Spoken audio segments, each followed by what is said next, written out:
Hello students, today we will start chapter number 11, the human eye and the colorful world. Students, in chapter 10, we learn about light and some of its properties. In this chapter, we shall use these properties to study some of the optical phenomena in the nature. Before that, we will recall what is reflection of light and refraction of light.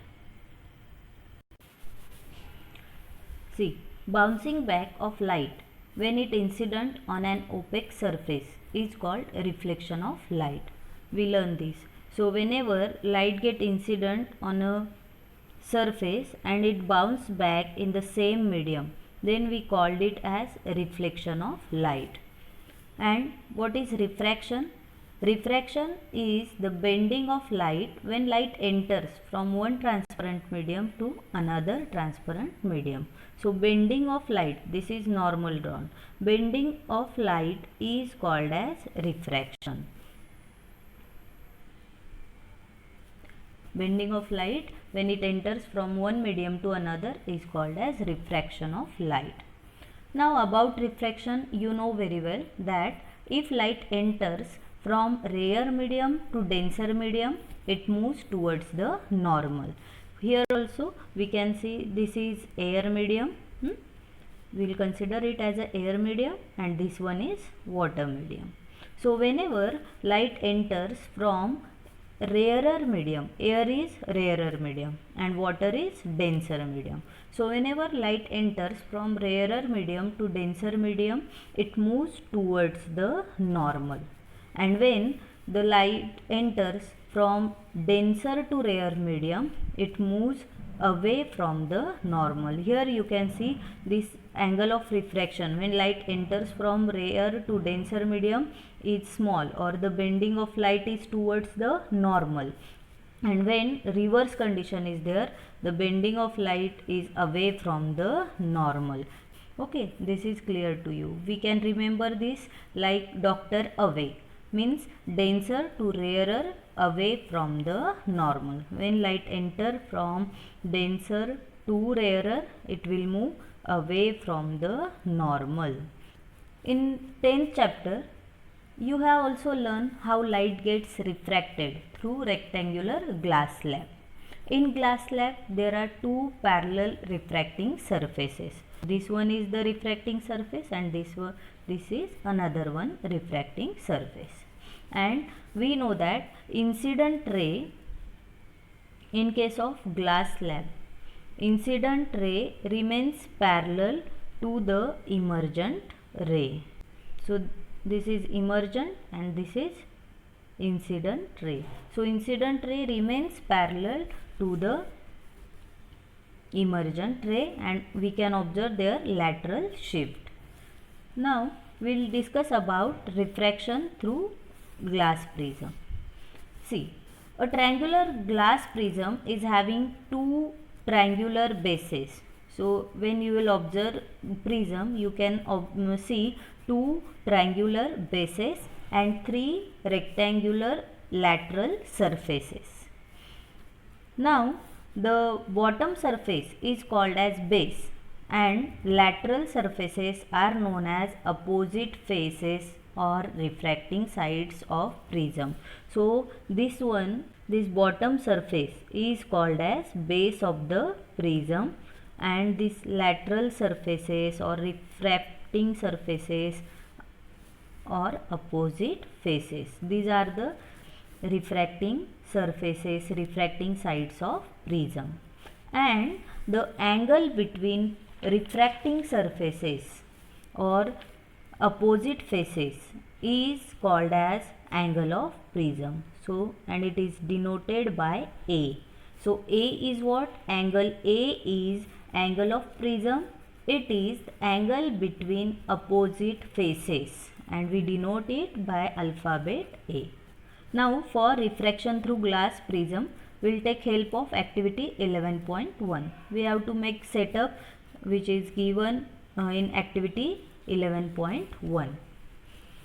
Now in this activity, what you will observe that here we are having two medium.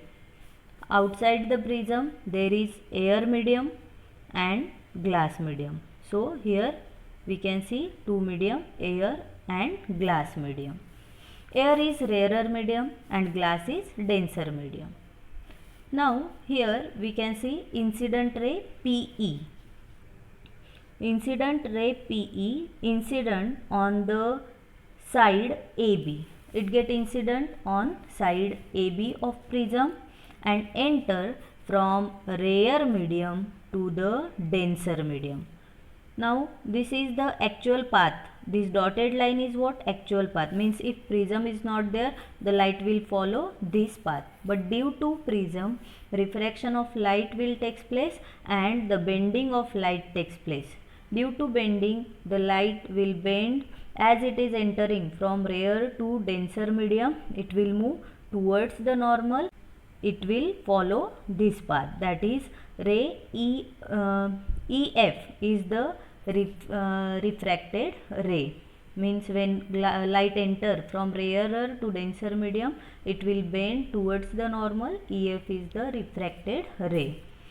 Again, when that refracted ray will get incident on other side, other refracting side of prism, that is on AC, it will enter from denser to rare medium.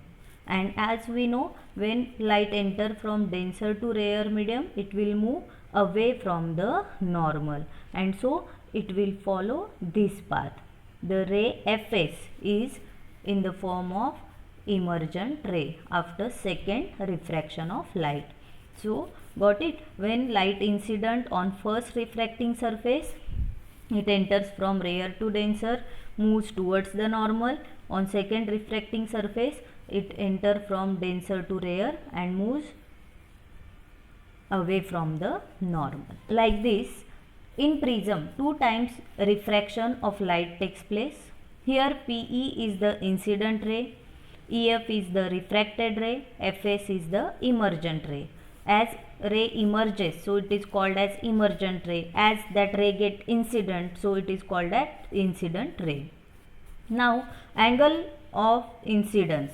Angle I is the angle of incidence. So I is what? Angle of incidence. We know angle between normal and incident ray is called as angle of incidence. Angle R is angle of refraction, that is angle between normal and refracted ray. Angle E is angle of emergence, that is angle between normal and the emergent ray. Now angle D is angle of deviation. What is angle of deviation? See, if prism is not there, then this incident ray will follow this path. This dotted line shows the original path. If the prism is not there, the dotted line will be the path of light. But due to prism, refraction takes place. And this emergent ray, so whenever we extend this incident ray in the forward direction and emergent ray in the backward direction, they intersect at a point, and the angle between this incident ray in forward direction and emergent ray in backward direction is called as angle of deviation. It is denoted by alphabet D. Angle D, that is angle of deviation, and this angle of deviation gives the degree of bending of light due to prism. Like we are saying, due to prism, bending of light takes place. So how much bending of light takes place, that can be explained with the help of angle of deviation. Angle of deviation gives the degree of bending of light due to prism. So here angle D is angle of deviation. Due to the peculiar shape of prism, or the peculiar shape of prism makes the emergent ray bend at an angle to the direction of incident ray, and that angle is called as angle of deviation. We denote it by capital letter D. Now in this, student, you have to remember that, see, a prism always bends a ray towards its base. So bending is always towards the base. In prism, bending of light takes place towards its base. Angle of deviation is angle between incident ray produced forward and emergent ray produced backward. The factors on which angle of deviation depends are refractive index. So refractive index is also one of the responsible factor for the angle of deviation. Means if refractive index increases, angle of deviation also increases. Angle of prism increases, angle of deviation also increases, and wavelength of light. So the wavelength of light also affects the angle of deviation. Smaller the wavelength, more is the deviation, and so violet light shows more deviation as compared to red light. We will come to know about this wavelength and speed in next topic. Okay. Now from this activity, what we can conclude? We can come to know that while passing through prism, a ray of light undergoes two refraction. Like glass slab, here also there is two times refraction takes place, because it is also having two refracting surfaces. But those surfaces are what? Inclined surfaces. In glass slab, the incident ray remains parallel to emergent ray, but in prism, incident ray and emergent ray are not parallel due to the shape of prism. Net deviation through the prism is never zero, though it can be zero in glass slab. So in glass slab, we can net deviation may be 0, but in prism net deviation is never 0. So this is refraction through prism. Next is dispersion of white light by a glass prism. Student, you must have seen and appreciated the spectacular colors in rainbow. How could the white light of sun gives us various colors of the rainbow? Before we take up this question, we shall first go back to the refraction of light through a glass prism. The inclined refracting surfaces of glass prism show exciting phenomena. As we discussed, that glass slab is having parallel refracting surfaces and prism is having inclined. So these two are what? Inclined refracting surfaces.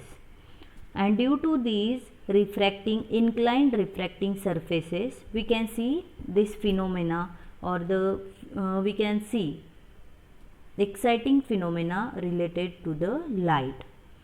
Now see activity 11.2. Take a thick sheet of cardboard and make a small hole or narrow slit in its middle. Allow sunlight to fall on the narrow slit. This gives a narrow beam of white light. Now take a glass prism and allow the light from the slit to fall on one of its face, as shown in figure 11.5. Turn the prism slowly until the light that comes out of it appears on a nearby screen. So we have to set the prism in such way that we can obtain that light on the screen. What do you observe? You will observe that light coming out from the other face of the prism is split into 7 colors. You can see 7 different colors on the screen, and those various colors which you can see are violet, indigo, blue, green, yellow, orange and red.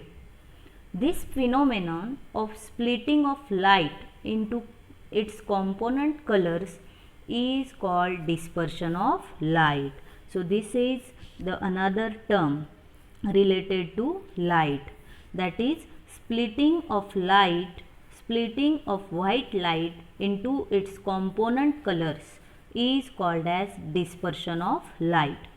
And the band of colored component of light is called its spectrum. So this 7 color band is called as spectrum. So what is spectrum? Spectrum is the band of colored components of light. From white light only, due to the splitting of white light, we obtain this 7 different colors band, and that band of 7 color is called as light spectrum. The acronym is VIBGYOR. Will help you to remember the sequence of color: violet, indigo, blue, green, yellow, orange and red. Now question arises, why does this happen? See, we have seen that white light is dispersed into 7 color components by a prism. Why do we get these colors? Because different colors of light bend through different angles with respect to incident ray. So whenever light get incident on the prism, and due to change in speed of light, due to the angle, different angles with respect to incident ray, they pass through the prism. Every light of spectrum has different wavelength. Every light of the spectrum, all these VIBGYOR, all these light are having different wavelength and speed, and due to that the dispersion of light takes place. So the cause of dispersion is what? In any other medium, speed of red light is faster, it travels fastest, and violet light travels slowest.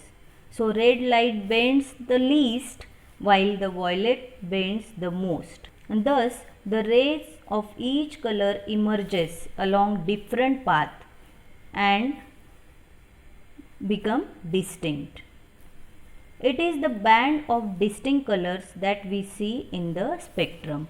So this is the dispersion. Why dispersion takes place? Because every light is having different wavelength. So the all components of white light, all these colors which are present in the spectrum are having different wavelength and speed in different medium. हर एक light का अपना एक wavelength है और speed है, तो जैसे ही वो उस मीडियम में आएंगे उनका स्पीड चेंज होगा according to their wavelength, and उनका रिफ्रैक्शन होगा. जैसे रेड लाइट का वेवलेंथ ज़्यादा है, उसका स्पीड ज़्यादा है, तो वो जल्दी से वो मीडियम क्रॉस करेगा. ग्लास, एयर से ग्लास में आके उसका स्पीड ज़्यादा है तो उसका बेंडिंग क्या होगा? कम होगा. वॉयलेट का स्पीड कम है तो उसका रिफ्रैक्शन ज़्यादा होगा. And like this every colour is having different speed in different medium, and we can observe them distinctly, and we got the 7 color spectrum. Isaac Newton was the first to use a glass prism to obtain the spectrum of sunlight. He tried to split the colors of spectrum of white light further by using another similar prism. So he wanted to find out that apart from these 7 colors, some other colors can be obtained from the white light, or the other components are also there or not. And so he tried many experiments. However, he could not get any more colors. He then placed a second identical prism in an inverted position with respect to first prism, as shown in figure 11.6. So what he did, he has taken 2 prisms, one is inverted and another one is upright, and then he passed white light. He observed that dispersion of light takes place from the first prism, and all that spectrum he again passed from the inverted prism, and at last on the screen he obtained white light. He allowed all the colors of spectrum to pass through the second prism. He found a beam of white light emerging from the other side of second prism. This observation gave Newton the idea that sunlight is made up of 7 colors. So white light or sunlight is made up of 7 different colors, and that band of 7 color is called as spectrum. Any light that gives a spectrum similar to that of sunlight is often referred to as white light. Now we will discuss rainbow formation. See, a rainbow is a natural spectrum appearing in the sky after rain shower. It is caused by dispersion of sunlight by tiny water droplets. So here water droplets acts as a small prism. What happen, जब भी बारिश हो जाती है तब atmosphere में छोटे छोटे वाटर ड्रॉपलेट्स होते हैं. ये वाटर ड्रॉपलेट्स छोटे से प्रिज्म जैसा काम करते हैं और जब सनलाइट इस पे इंसिडेंट होगा, you can see in this diagram 11.8, when sunlight enter in these water droplets, here both refraction and dispersion of light takes place. Light get dispersed into its spectrum, that is 7 different colors, and again there is internal reflection takes place. This band of 7 color get reflected internally. So as sunlight get incident on tiny water droplet, it get refracted and dispersion of light takes place. After dispersion, another phenomena takes place, that is internal reflection, and finally the refracted rays, or finally again the refraction takes place and we can see the rainbow in the sky. So this is the phenomena of rainbow formation. Due to the dispersion of light and internal reflection, different colors reach to the observer's eye. We can see the 7 different colors due to the dispersion and internal reflection. So, students, remember, during rainbow formation, refraction of light takes place, dispersion of light takes place, and internal reflection of light takes place. And we know the sequence of colors of rainbow, Vibgyor. As violet light is having small wavelength and slow speed, so we can see the band of violet at the bottom. Then indigo, blue, green, yellow, orange and red. So this is rainbow formation. So up to this we discuss about refraction of light through a glass prism, dispersion of white light by a glass prism, and rainbow formation. Thank you and have a nice day.